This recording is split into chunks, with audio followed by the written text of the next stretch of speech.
Welcome, my friends. Welcome, and thank you so much for joining us on this very special Sunday worldwide broadcast. We are live for the next 2 hours here, as we are every Sunday. It's the 22nd day of May. Stalin famously said that if one man dies, it's a tragedy.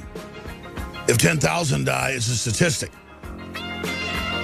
And a lot of times when I talk about my personal experiences studying the globalist operation and opposing it, it's not in some gonzo journalistic fashion that I'm trying to insert myself into the narrative, but that's the only way I've got to basically describe to people what I personally have internalized that I'm trying to externalize.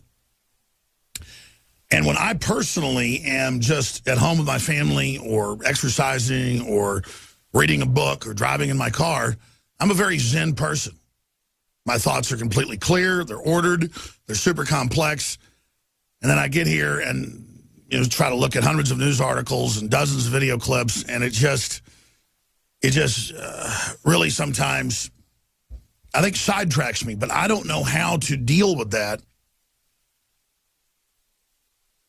to where I don't get caught up in the minutia of the news, but still cover it all, but also get into the big themes of what we're dealing with as a civilization.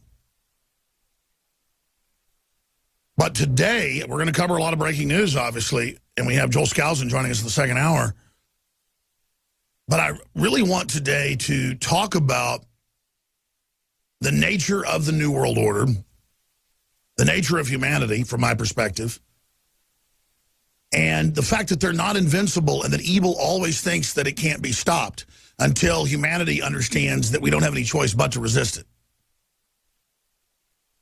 And the social engineers have cheated humanity to be in control. And they are envious of freedom and intellect and competition. And they are, at their base, very, very evil. Elijah Wood, the huge actor, has come out and said Hollywood's basically run by people like Jimmy Savile, the child kidnapper murderer that hangs out with the royal family in England, and the prime ministers and the rest of it. And again, that's just one sign of the underbelly of what's going on in all of this. We have really bad people in control who have very twisted visions of the world and want us to just be these unthinking automatons that follow their stimuli. And they're so arrogant, they think that we just don't even count. And so much of humanity is in a trance, has been put into a trance, and is just half dead, shuffling around, just waiting to die and I guess be dumped into some hell. Well, here's the issue. I don't see this planet as purgatory. But it is a launch pad into the heavens, whether you look at that metaphysically or technologically. It is a big old launch pad. And we'll look back on this planet in the future like looking back and going in and having Sunday brunch at Grandma's house. But we've got to make it past this next hurdle. And there are people that want to stop that. And it really does come down to that in this universe. Those that have goodwill, those that have bad will. And I really want to put the minions of the system on notice when we come back. You already have an idea of the fact that you're going to be betrayed. That's why you enjoy playing like you're the boss and betraying others below you. But you're coming to the end of the game here, and you can't kick the can down the road. It's really sad to see people out there uncloaking themselves and showing which side they're really on. We're going to focus a lot on the way they're bringing censorship to the United States through Facebook, and the next wave of suppression that Supreme Court Justice warned Matt Drudge of last year, because it's now here. Great honor of the experience that our species has gone through and the shared knowledge. We're being robbed of our birthright right now, but I want the globalist social engineers to understand that they will be betrayed and that they will not be the transcendent superhumans they claim they'll be by robbing humanity of its birthright and trying to dumb down the whole of the population, cut off the resources, and stop human expansion. A truly enlightened elite would not keep the general public in the dark. and would not try to reduce the general population to that of servile, brain-damaged slaves. There's a lot I want to cover today, obviously. But the first thing I want to do is just take a case point example as best I can that is a key to open a door to understand how our civilization has been controlled. There is false opposition in this country and every other major nation that is controlled by the three different power syndicates.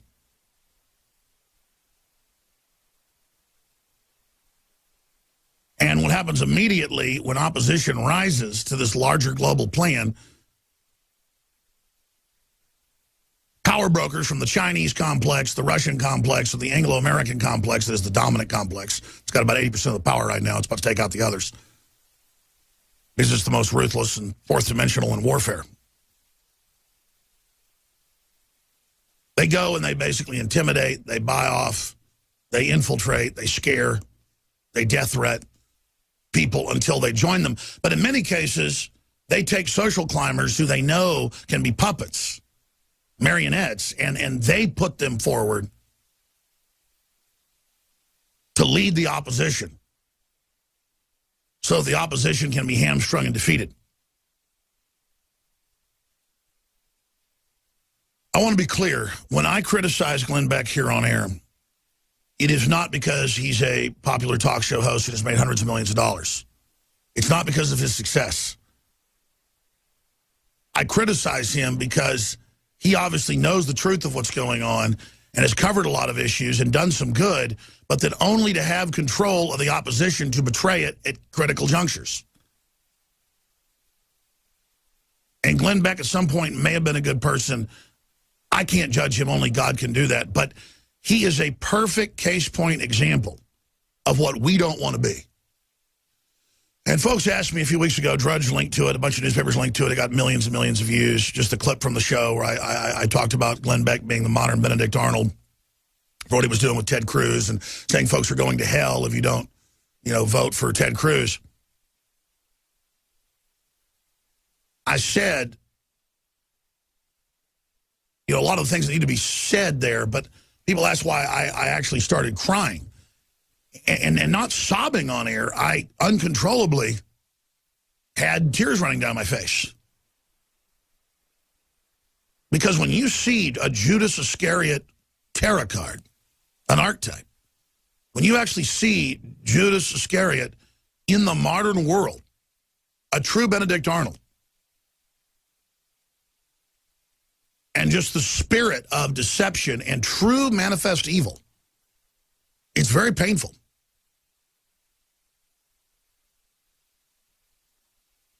And when I talk about Glenn Beck, I talk about him because he is a very evil person. Very evil.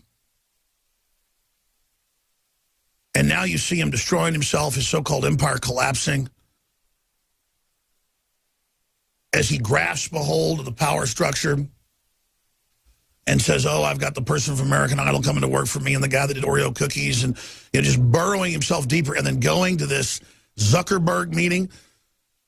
When Zuckerberg is an admitted CIA front guy for a giant data tracking control grid that put Obama into office. I'm going to show you the news articles here in our Facebook file here in a moment. If you're a TV viewer, I'll read them for radio listeners. That is admittedly the #1 contributor to Hillary Clinton. And this guy's putting statements out like they're good liberals over at Facebook, not progressives. I mean, now he's telling you that Zuckerberg is good so that he'll get promoted on Facebook. That's like a third of the internet now. You got Google hanging out at the White House, basically running things. It can predict the future now in mass movements. No wonder the politicians are arrogant and out of control. And then you've got this guy fawning at their feet, and still a lot of people can't see it. So it's bigger than Glenn Beck. I want to make that clear. Glenn Beck is just a symbol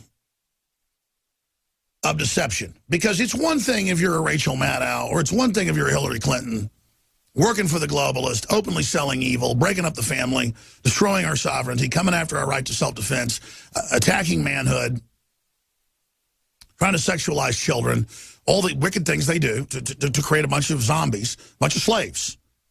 These are spiritual slave masters. They trade them in souls, as Revelation talks about.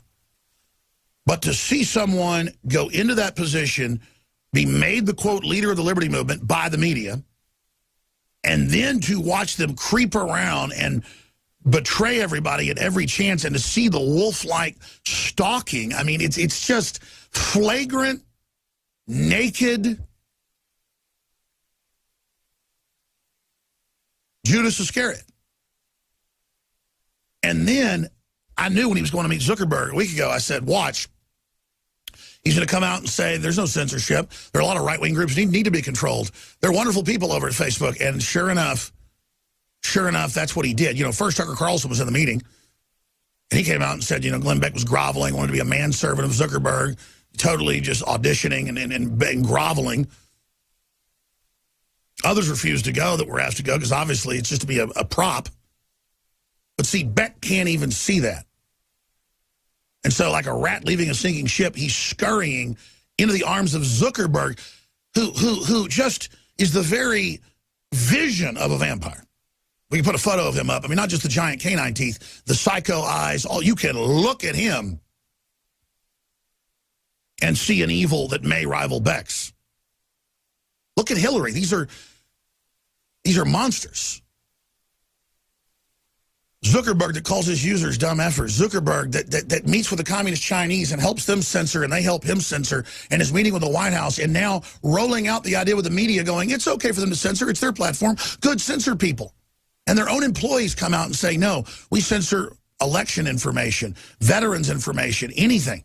It's totally controlled. We censor people's individual pages. Well, that's already been known, but now there's a Senate investigation, and it all turns into Beck going and saying, no, conservatives, there's not censorship happening. Everything's fine. Zuckerberg's a good liberal. They're good people at Facebook. Former Facebook workers, we routinely suppress conservative news. Folks, it's beyond conservative news. It's gardening. It's organic news. It's non-GMO news. It's anything pro-human. They just say, oh, it's conservative, so liberals go, oh, good, censor that, but next it's everything. And this is how they roll it out in this country. This is how they do it. And I've got a clip of this coming up, but just you need to understand when you see this, what this is. They're openly announcing world government. They're bringing in a global cashless society. They're cutting off the resources. They're doing everything they said they would in their white papers, written 30, 40 years ago. And they're doing it. And the point is, where we're going is a place like hell on earth. The globalists have bad intents for everybody. This whole political system claims it's going to empower you, but every metric, every measurement, every statistic shows humanity is disintegrating into ignorance, into deformity, into stupid, backwards, petty, divide and conquer trash.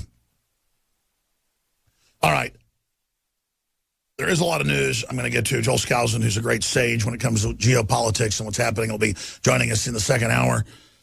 We'll open the phones up in the last 30 minutes of the transmission as well. But here's what I want to get at. I've talked a lot about this the last 2 months. The Associated Press had a big poll, scientific